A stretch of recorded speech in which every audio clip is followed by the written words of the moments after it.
Sebelumnya, 4 tim generasi berbakti 2026 telah melewati perjalanan panjang di bootcamp. Berbekal inspirasi dari Ibu Tri Mumpuni dan Nikola Saputra, kini saatnya mereka melangkah lebih jauh, menuju desa tempat pengabdian sesungguhnya dimulai. Tantangan apa yang menanti mereka di sana? Dan siapkah mereka menghadapinya?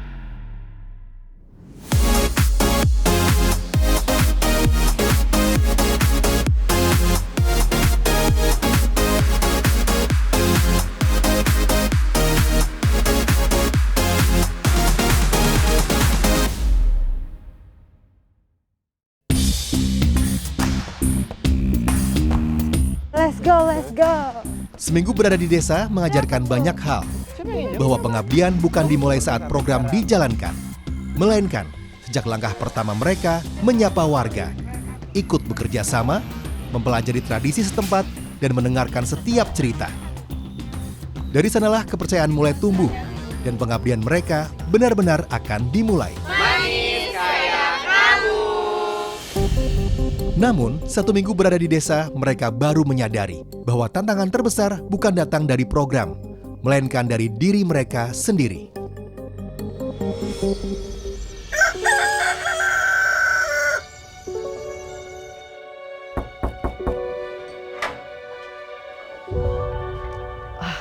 Aku kayak pengen tutup lagi, pulang. Kayak aduh masih pagi, masih jam 5 gitu kan. Ya udah aku bukain, aku langsung kabur, pengen tidur lagi. Mesin tuh harus capek banget sih Pak, capek banget.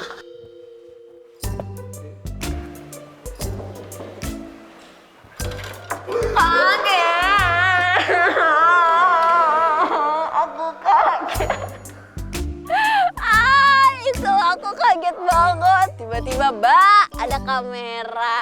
Untungnya aku udah pakai, ya meskipun pakai selimut, pakai mukena, tapi kayak ya udah realita. Mari kita hadapi hari ini sudah dengan kamera pagi-pagi.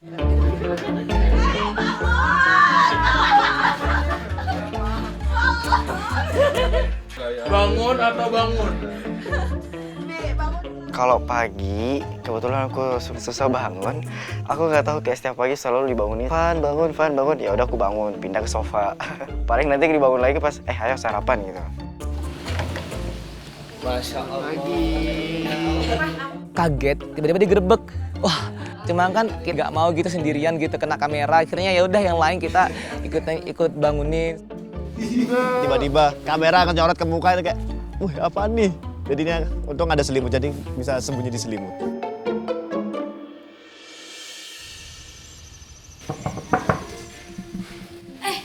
Belum beres. Sebentar guys, cepat. Jujur aku sebenarnya udah mandi, tapi kan face aku tuh belum siap, terus harus nyari lanyard, nyari jam tangan itu kemana-mana.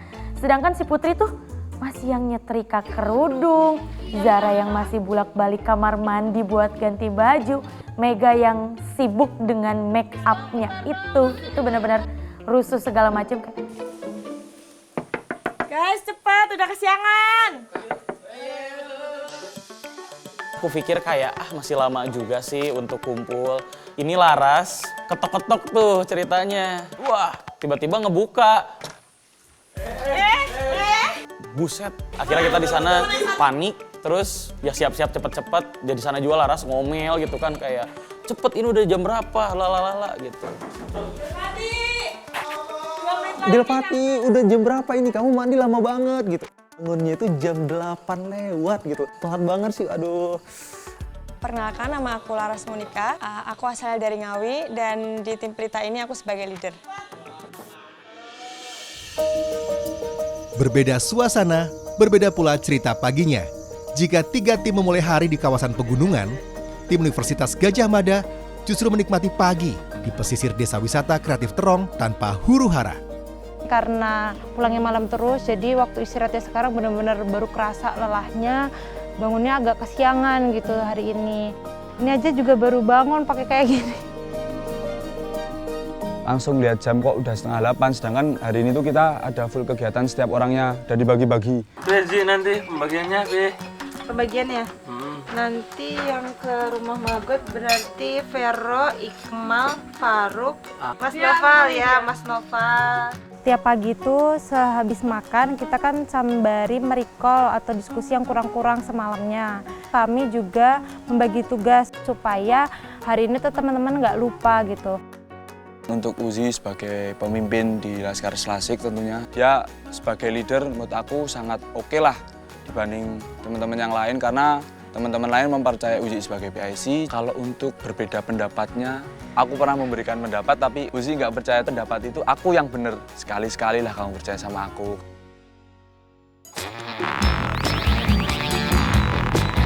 Sampurasun sadayana, kenalin nama aku Muhammad Dika Mukti Pratama. Di tim Pelita ini aku diamanahi sebagai chamber dari Magot. Aku mungkin bisa bilang yang mencolok dari diri aku adalah aku suka bawa sisir kemana-mana.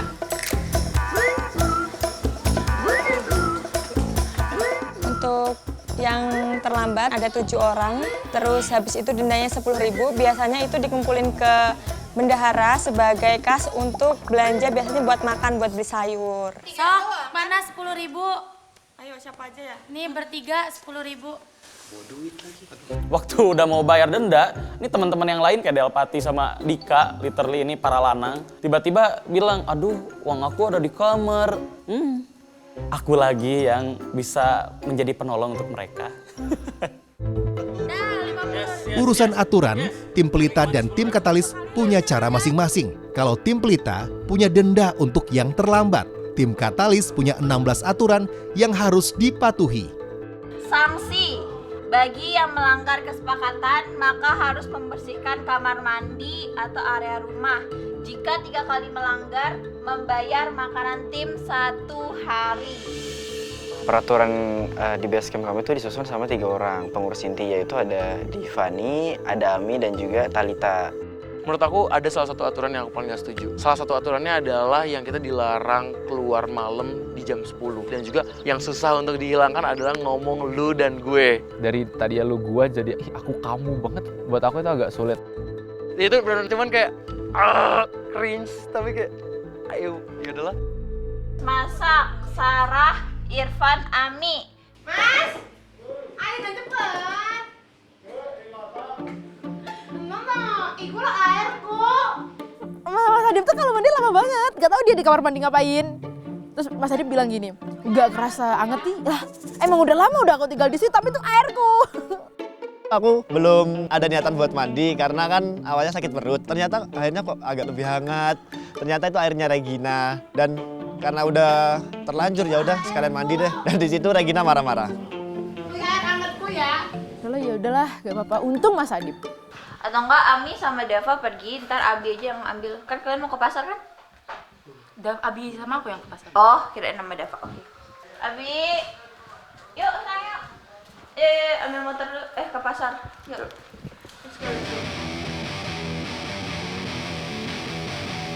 Kalau di tim kita itu, kita juga menentukan pembagian jadwal kehidupan. Salah satunya tim masak. Dan kalau tim masak itu pasti ada 1 orang yang jadi head chef kalau kita bilang. Dan aku mungkin salah satunya. Jadi aku sering banget disuruh ke pasar dan masak. Nah, pas kita ke pasar sama Abi, Pas udah mulai jalan agak lama, kan di Tomohon tuh lumayan nanjak ya. Udah mulai geter tuh ban belakangnya kayak belakangnya. Terus aku kayak, ada apa nih? itu bannya bocor alias kempes dan itu sangat-sangat tidak terduga. Terus ya udah, akhirnya aku tetap bawa, cuma tetap harus waspada. Jadi aku bawa pelan-pelan. Kayaknya jangan, ban mereka bocor. Allahu Akbar, gimana? Udah di pasar. Ntar Ami dijemput Dava ya. Oke, aman kok. Nanti aku bilangin.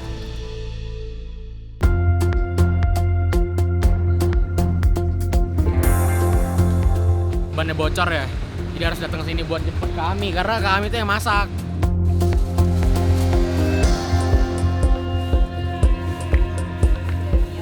Untungnya pas banget keluar gang ada di sebelah kiri. Ya udahlah langsung menepi.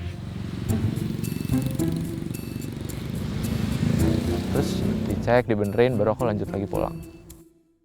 Itu Abi nyari tambal bannya gimana? Nggak, maksudnya sambil nungguin Ami, dia bener-bener tambal ban. Ami, mohon maaf sebenarnya itu ban motornya bocor gara-gara H-1 aku lupa tambal ban. Maaf ya Bi, maaf banget semua, maaf banget.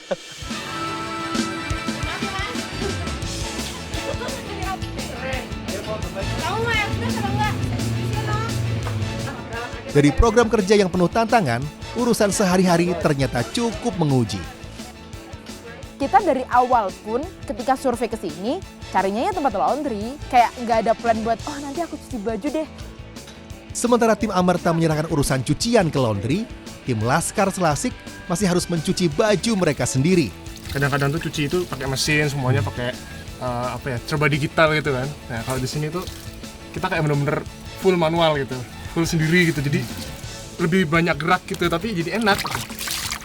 Mana olahraga siang-siang. Di balik rutinitas pagi, ada cerita yang jauh lebih menyentuh. Pengabdian bukan hanya menguji tenaga, tapi juga hati. Halo Kak, Assalamualaikum. Waalaikumsalam, masuk nggak suara aku? Masuk. Lagi ngapain? Aku nonton tadi. Nonton film. Selama di sini kangen sama rumah tuh sering banget ya. Karena kan kalau di pondokan itu tidurnya memang bareng-bareng. Paling kangen di rumah itu dengan kakak saya karena tiap hari tuh kalau di rumah pasti selalu diskusi, bercanda bareng, main bareng. Tapi kalau sekarang jauh. Nggak usah nangis. Udah tadi. Aku tahu kakak kangen aku kan.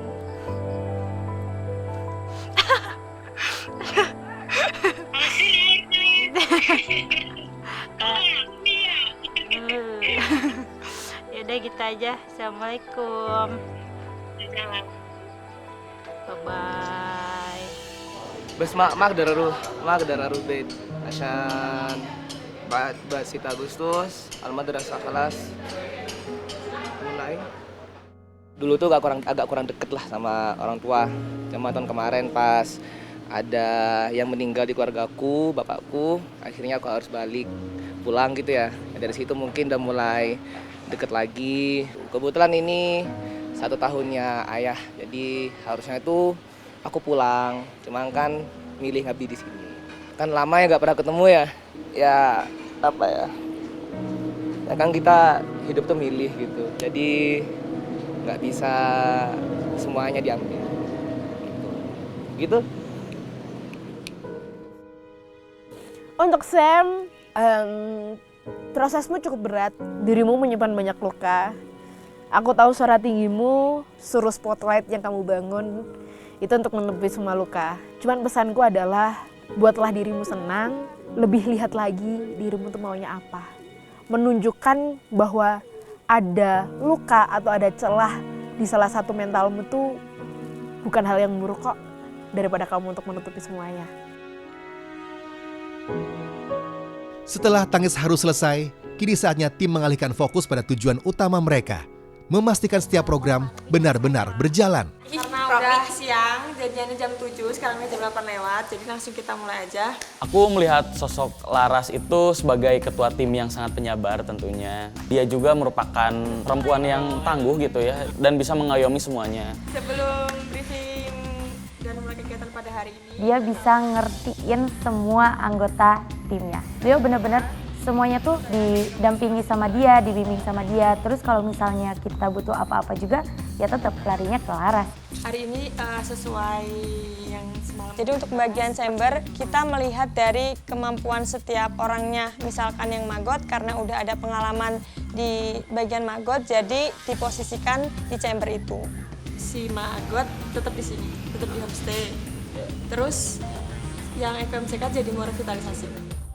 Pakai Oh iya. Akhirnya dari kita bikin tong sampah untuk wisatawan nanti bisa bertransaksi gitu ya, menukarkan sampah menjadi voucher. Di sana juga kita mematangkan konsep biar nanti semua sampah wisatawan ini bisa ditampung di tempat sampah ini gitu. Dari kita juga bikin yang namanya kantong sampah. Dari Pokdadu sendiri sangat senang gitu melihat program ini agar nanti wisatawan itu mengurangi kecenderungan untuk membuang sampah yang ada di atas. ini sampah mau dikemanain sih nantinya? Kan kita udah edukasi ini dipilah organik, anorganik gitu ya. Tapi ya memang yang mau aku sembunyikan adalah bagaimana sampah kondisinya tuh di desa ini. Itu yang bener-bener kayak aku pengen, kayaknya rumah kompos belum banyak berprogres, sehingga kita ngerasa kayaknya cukup dulu untuk paparkan bahwa kita ada edukasi untuk anak-anak.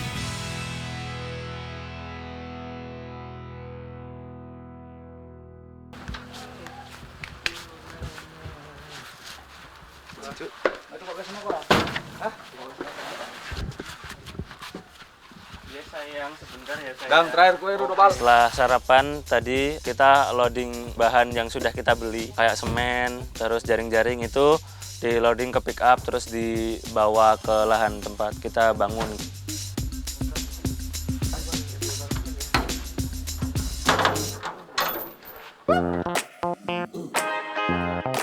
Duitnya udah ada kan? Udah kebawa. Sesuai RAB ya? Iya, Iya. tentu. Ini sebenarnya dilebihin sih sama Yusfi. Jadi kalau misalnya nanti takut ada apa harganya yang naik atau apa? Punten. Halo. Mau beli lagi. Kita mau beli lampu yang berkualitas bagus. Dua lagi. Dua lagi. Kemarin kan udah 4. Oke. Dua lagi. Ada. Ya, itu mau 2. Kirinya tuh berapa? Harganya 680 kan? Ih, kemarin nggak segitu. Berapa ya? Saya lupa. Waduh, mahal pisan nih. Kurangin dong. Kemarin nggak segitu. Kebetulan tempat tinggal kami ini nggak jauh nih untuk bisa survei ke toko bangunan. Jadi kalau mobilisasinya juga lebih mudah dan kami juga belanjanya juga lebih banyak. Pertama itu kita belanja untuk semennya, pasirnya, nanti juga ada seng-seng yang bolong, kami juga beli seng baru, kemudian beli kayu lagi, beli paku, banyak sih sebenarnya, nggak bisa disebutin satu-satu. Ini juga sih udah dikasih diskon sama saya 70. Waktu terus berjalan. Di Desa Wisata Patak Banteng, tim Amerta Pertiwi sedang melanjutkan misi mereka, rumah bibit berbasis IoT. Awalnya itu emang rencana kita kan revitalisasi dan kita sudah memploting dana-dana yang nantinya kita gunakan untuk program rumah bibit. Waktu kita koordinasikan dengan Kang Iwan, Kang PI, dan juga Mbah Kendang, di situ mereka bilang kalau karena mereka itu inginnya kan rumah bibit ini bisa berlangsung lama dan berkelanjutan, jadinya mereka menyarankan untuk rekonstruksi. Dan di situ awalnya kami negosiasi juga bersama warga, karena kan kita nggak ngeploting buat rekonstruksi. Jadi untuk hemat dana itu enaknya gimana ya. Dan alhamdulillahnya juga warganya support kita, support banget. Apalagi ada KPLH, Komunitas Pecinta Lingkungan Hidup. Dan penggeraknya itu ada di Mbah Kendang. Dan juga Kang Iwan, Kang PI, dan juga Kang Yogi. Ini namanya pohon picis, endemik Gunung Prau juga. Terus sama Puspa, ini Puspa nih. Dan ini cemara gimbal nih, endemik Prau juga. Ini sini 4 macam bibit sama ini namanya buah salju. Dan ini ketinggian bisa mencapai 2.500 ketinggian MDPL-nya. Sarapan pagi ini kita tepuk terima kasih dulu untuk El Chef. Tepuk terima kasih untuk El Chef. Hati ini, otak ini, mulut ini mau bilang terima kasih ya Chef. Terima kasih juga. Jadi ada banget orang yang kalau misalnya disuruh yelel atau tepuk-tepuk paling malas, yakni tidak lain tidak bukan Irfan. Dia ngerasa dia nggak cocok aja untuk tepuk-tepukan itu, apalagi kalau yang terlalu kekanak-kanakan gitu. Aduh, jujur dari awal sampai sekarang aku yang paling kayaknya nggak terlalu excited dengan itu, karena aku nggak biasa dengan hal kayak tepuk-tepuk, gerak, gini-gini. Aku kayak, yaudah aku yang penting gerak aja, aku nggak ikut nyanyi. Dan aku jujur kayak, aduh kenapa harus ada kayak gini, bisa nggak dipercepat? Gong banget. Akhirnya datang juga anggota baru yang dinanti tim Laskar Selasik. Bukan tamu istimewa, melainkan sekotak maggot yang langsung disambut dengan antusias luar biasa. Ih, gerak-gerak, sumpah gerak-gerak.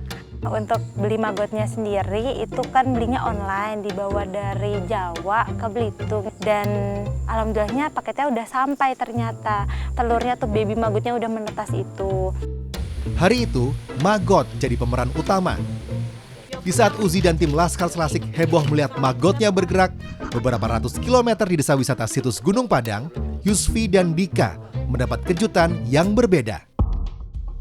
Jadi sebetulnya buat packaging si magotnya ini sendiri kan dia itu tidak menggunakan uap, karena itu adalah salah satu proses dari kita itu memingsankan si magotnya itu ketika di perjalanan. Pas kita lihat, aku kira magotnya pingsan, ternyata innalillahi wa inna ilaihi rajiun gitu ya. Magotnya telah tiada meninggalkan kita semua. 5 kilo magot. Jadi hampir sebagian besar tuh meninggal semua. Yang tersisa paling cuman 20 biji magotnya.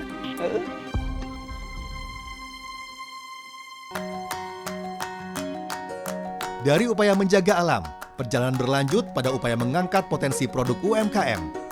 Di Tomohon, tim Katalis mulai menghidupkan program Arta Floria yang bukan hanya mengandalkan kreativitas, tapi juga proses penuh ketelitian. Oh, jadi ikat ujung dan ujungnya dulu, habis itu ikat spiral. Seperti itu. Yang aku salut, Irfan, dia itu selalu totalitas dalam mengerjakan bagiannya. Dan dia tuh kalau bekerja gesit sekali. Untuk di program sendiri kan aku membawahi Arta Floria. Nah dari situlah aku selalu kayak dikasih tanggung jawab dan mereka tuh percaya 100% ke aku untuk menghandle program ini. Nah sebenarnya aku tahu nih siapa yang tidur waktu Mordan. Pas tahu Ami tidur, agak janggal ya, karena dia biasanya paling excited atau enggak yang biasa mantau dengan baik gitu loh. Aku jarang banget lihat dia kayak ketiduran atau tidur pas lagi ada yang ngejelasin gitu. Keisha, kamu aku tahu ya, kamu tidur di belakang, aku lihat. Mungkin aku sendiri, aku mengaku aku di situ agak capek. Jadi kayak aku banyak diemnya aja gitu. Sempat diterpa kendala, bukan berarti langkah terhenti. Hari itu tim Pelita memilih bangkit, menyelesaikan yang tertunda, memulai lagi dari awal.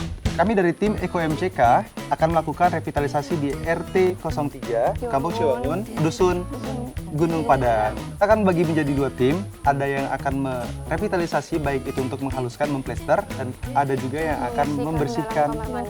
Benar banget. Jadi saat ini sedang mengaduk semen antara semen dan juga millsnya. Kita akan aplikasikan juga nanti semen dan mills ini di bagian dinding-dinding yang masih belum terplester, yang masih bolong-bolong untuk bisa diratakan permukaannya.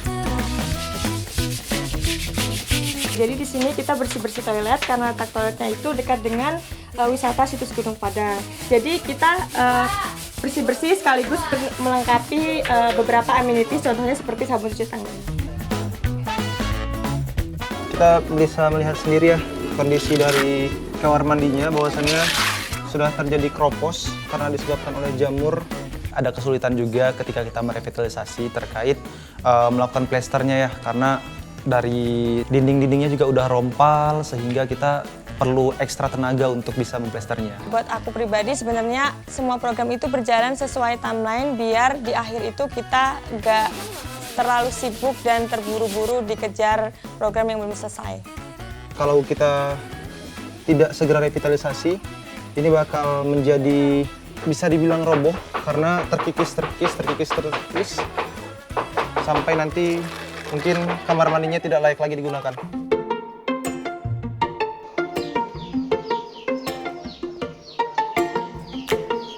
Itu baloknya Pak? Iya itu teh Egis namanya, itu tempat bertelurnya si magot. Aku dan Yuspi langsung pergi ke penjual magot itu. Kita lihat-lihat dan alhamdulillah magot masih tersedia banyak. Setelah itu kita si saung magotnya itu mengganti dengan magot yang fresh. Kita juga dikasih magot crispy. Yes nih ya bener, magot crispy. Terus cobain nih sekarang nih. Enak nih. Ngeliat tuh ada cemilan nih di packing gitu, yang dibawa oleh teman-teman chamber magot. Dika bilang katanya cobain deh gitu, satu aja. Terus akhirnya dimakan. Oke gitu, rasanya crispy, rasanya udang. Terus di sana mulai curiga nih, oke, kok cuma satu-satu ya. Waktu dibalik packagingnya ternyata itu pakan untuk hewan berprotein tinggi. Kita nggak percaya.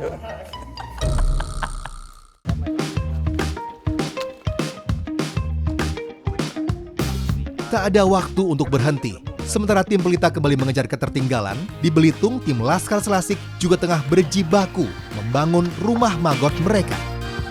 Untuk siang hari ini tim Laskar Selasi UGM yang tentunya sedang menjalankan program pembuatan rumah magot yang dimana itu salah satu programnya adalah Terong Eco Cycle, bagian dari Terong Eco Cycle. Awal itu rencana ada aku, Vero, Iqmal sama Nopal. Tapi kok waktu di lapangan di rumah magot kok nggak ada Nopal. Ternyata dikasih tahu teman, Nopal malah tidur. Sedangkan kita panas-panasan sampai sore. Itu udah menjadi kebiasaan sih untuk Nopal yang tukang tidur. Mau nyusul sebenarnya. Nah, tapi ada masalah. Ternyata tidak ada motor. Jadilah aku ketiduran. Ketiduran terus jadi tidur. Di tengah kesibukan tim Universitas Airlangga menjalankan program mereka di Desa Wisata Patak Banteng, sebuah kejutan tak terduga datang. Sosok yang sebelumnya memberi mereka inspirasi di bootcamp, kini hadir langsung di hadapan mereka.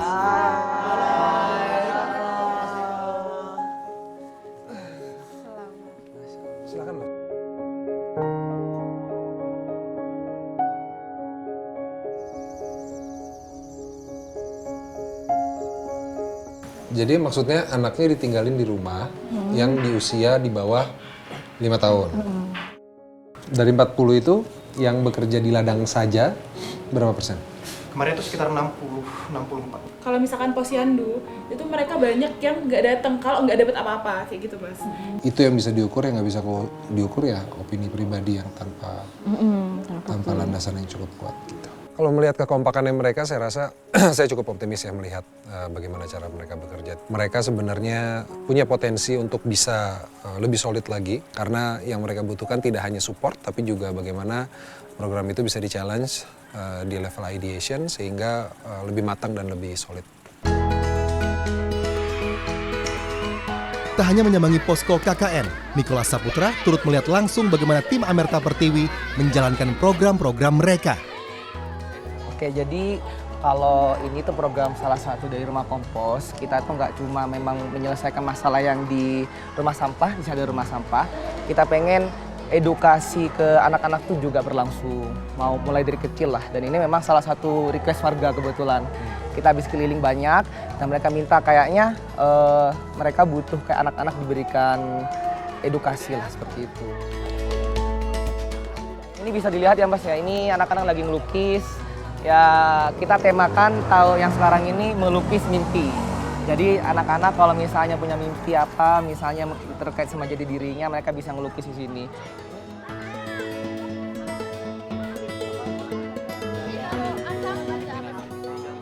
Saya melihat mereka berinteraksi dengan teman-teman di sekolah ya, adik-adik siswa-siswa SD. Melihat mereka pendekatannya juga menurut saya sangat baik.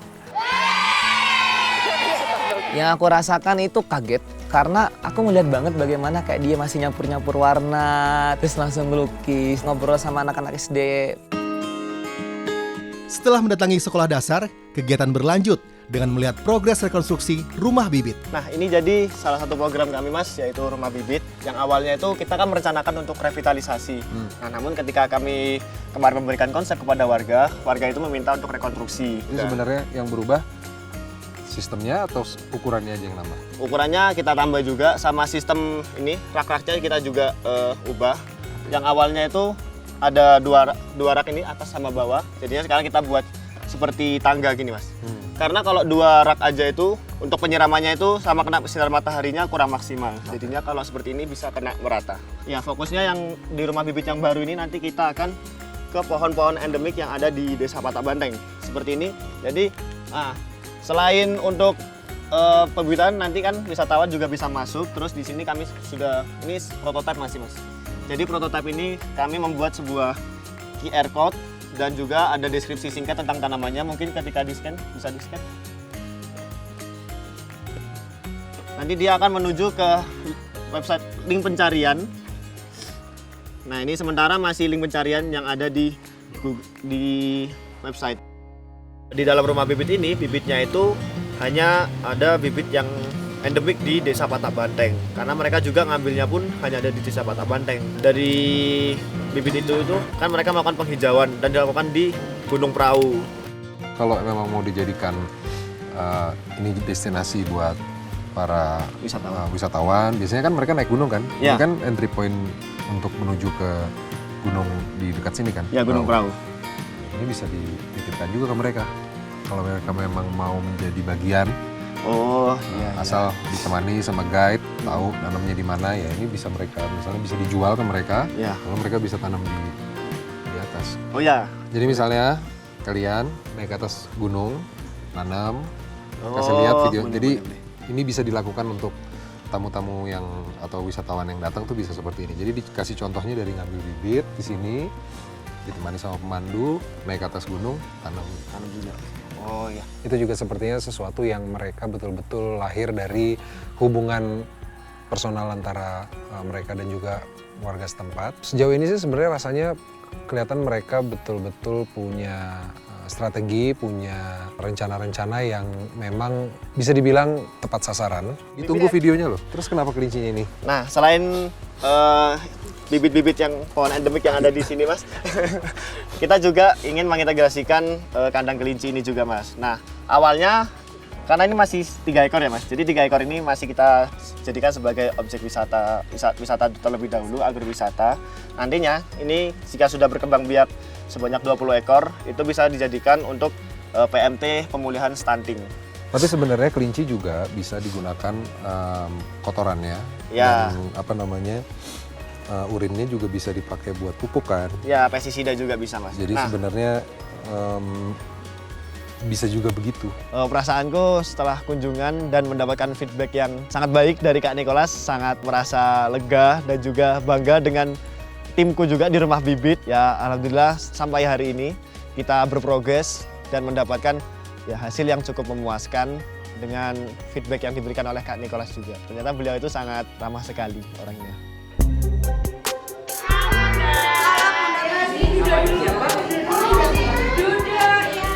Sementara itu di tempat lain, Regina tengah menjalankan program Rumah Inovasi melalui pelatihan motorik anak sekaligus sosialisasi pola asuh bagi para orang tua.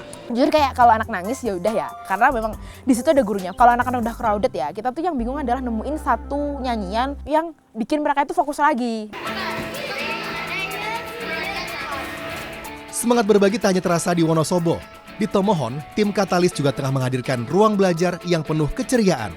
So far sih karena bahasa Manado itu ternyata tidak sesusah itu untuk dimengerti. Jadi untuk adaptasi bahasa tidak sulit. Aku enjoy sih sama warga di sini sejauh ini. Terkenal? Populer, yes. So nggak mau. Coba siapa sekarang yang mau pilih? Aku cukup kaget, ternyata anak-anak di sini tuh juga antusias untuk ikut pelatihannya gitu. Artinya kan mereka memang pengen untuk mengikuti kegiatan itu. Kalau boleh jujur, anak-anak di sini paling excited banget sama Kak Keisha. Kak Keisha tuh apa ya, menurut mereka tuh kakak yang paling cantik, unik, menjadi ciri khas lah ya dari tim Katalis ini. Kalau kami sebenarnya dia tuh bagus banget. Banyak banget yang suka sama dia, tapi dia tuh galak. Kalau boleh jujur ya galakan Diva.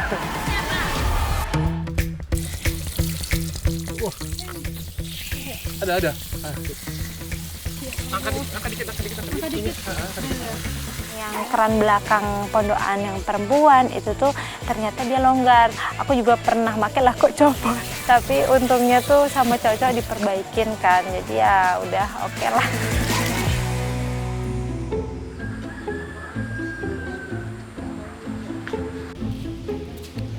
Aku tuh masuk ke kamar aku dan kebetulan kamar aku tuh nggak bisa dibuka secara langsung, jadi harus pakai kunci gitu kan. Pas masuk kamar ternyata dikunci kamarnya. Si Dika naik ke atas tangga, ya ke pintu tuh dia lihat nih kuncinya ada atau enggak gitu kan. Kita masih nggak tahu nih kuncinya di siapa. Awas. Tapi ringing semua, calling semua. Dan kuncinya diambil sama Zara sama Mega, itu nggak ada konfirmasi. Ya udah dibawa aja kuncinya. Ya begitulah.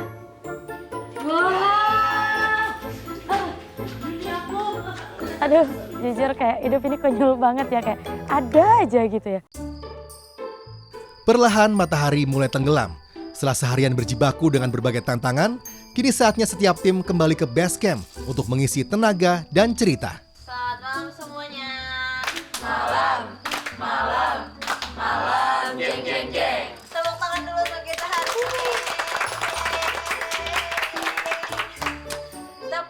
hebat untuk semua. Aku hebat, kamu hebat, semua hebat.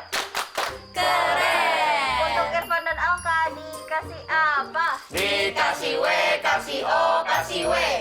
Wow, keren. Wow, wow, keren. Irfan. Wow, keren. Wow, wow, keren. Di UI ada sebuah program yang emang kita harus ngebudayakan tepuk-tepukan itu. Sebelum makan, sebelum kita berdoa, atau sebelum kita mau melakukan aktivitas, dikasih semangat, tuh semua dikasih tepukan. Pencetusnya juga kita-kita lagi. Aku, Diva, dan juga Ami. Ini apa? Terima kasih atas ayamnya. Saya seminggu gak makan ayam. Besok abis report langsung beli makanan ke rumah bibitnya. Ih, males banget. Ih, Si enak. konsum apaan dah? Oh, sama besok. Kalau besok sendiri rumah komposit ada turun. Karena kan kita mau beli sekalian buat beli-beli barang. Kayak ada yang mau volunteer buat ngebawain cerita rakyat dari tomohon itu. Velova itu dia FLS 2M-nya jelasin asal-usul nama tomohon. Nah, boleh tuh. Kalau aku bisa nilai kepemimpinan Diva, menurutku aku akan bilang 8,5/10. Kelasan itu, terus habis itu baru masuk ke penampilan-penampilan. Dan mungkin bisa diselipin juga dari yang Mas Wari Irfan tadi. Menurut aku sejauh kita tinggal di base camp berkegiatan KKN di sini, selain Diva sebagai pemimpin, Ami itu juga cukup dominan. Menurut dia sering kasih saran dan masukan. Dia juga yang tahu karakter kita masing-masing kayak gitu. Kalau ada kasus di mana Diva nih harus mengurus beberapa hal lainnya dan aku harus take role sebagai pemimpin, menurutku sebetulnya bisa-bisa aja karena aku punya jiwa leadership. Kayaknya memang itu salah satu kelebihan aku. Hari demi hari, program di 3 desa mulai berjalan sesuai rencana. Kepercayaan masyarakat pun perlahan mulai tumbuh. Namun di Desa Wisata Situs Gunung Padang, sebuah persoalan yang selama ini terpendam mulai menguak ke permukaan. Saat ini posisinya bukan lagi sebagai apa-apa, dan kalau misalnya ngomongin ini nggak sesuai kapasitas, to the point-nya kita ada masalah. Ketika terjadi miskomunikasi, itu kita hanya cukup mengkomunikasikannya itu di dalam tim aja, tanpa melibatkan pihak eksternal. Dan itu juga sudah tertulis di dalam kontrak kerja. Semua bersiap istirahat, kecuali tim Laskar Selasik. Pas tiba-tiba dikasih tahu kayak kalau buat mau nyulo itu jam 1 malam harus ke laut dan jalannya agak jauh juga gitu loh. Kalau di sini karena surut itu, di sini hampir 1 kilo pantainya, jarak pantainya itu, dan di situ jalannya pasti jauh dong. Kita ngambil udang-udang atau segala macam hewan yang ada di laut, dan ini tuh jadi merasakan banget lah apa yang warga sini lakukan tiap harinya gitu. Rasa feel-nya tuh kerasa banget.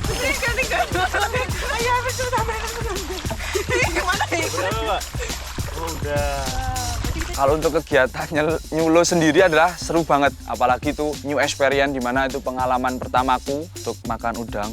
Tentunya udang mentah, di mana itu fresh dari hasil nyulo langsung dimakan. Kayak bener-bener nggak dicampur apa-apa, itu rasanya emang ya kayak makan daging biasa dan rasanya asin-asin gimana gitu sih. Setelah melakukan kegiatan nyulo terkait program Terong Explore ini, menurut saya setelah terjun langsung tahu bersama warga, beda banget.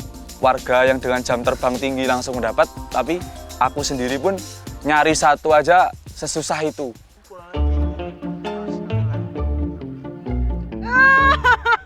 Ayo, tuh. Aku nyobain udang masih hidup. Awalnya tuh emang takut, geli, lebih ke ini masih hidup loh. Rasanya juga asin, manis, tapi di akhir ternyata ada amis-amisnya gitu.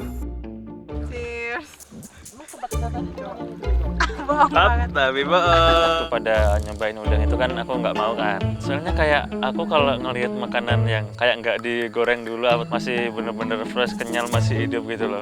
Kadang aku nggak tega juga. Kita harus acungi 2 jempol lah buat nelayan-nelayan yang nyulo jam segitu. Bahkan kita pun yang baru pertama kali nyulo dan badan rasanya kayak pegel-pegel banget setelah itu. Jadi buat nelayan mereka keren banget. Nanti dimasak jadi apa? Iya. Let's go. Saya bisa buat padang.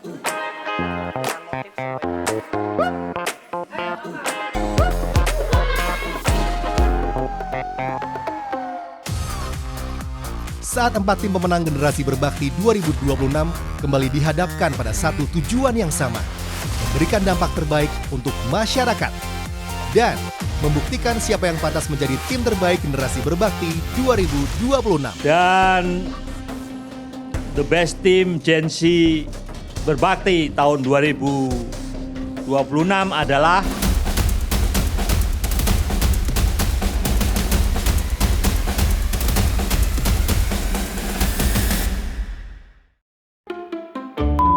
hal-hal yang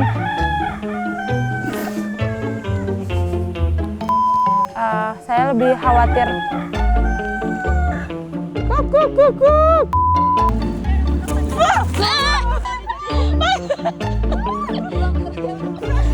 Bagus, natural. Ada tempat sampah nggak?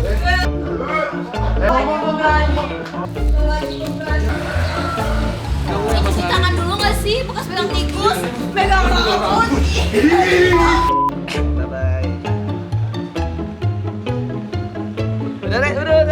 Udah ya. Terus tetap menjadi Regina, tapi gantian sih, saat turun nangis sih cepet. Apa? Spray bentar, aku lagi interview. Dan mengambil bagian menjadi chamber.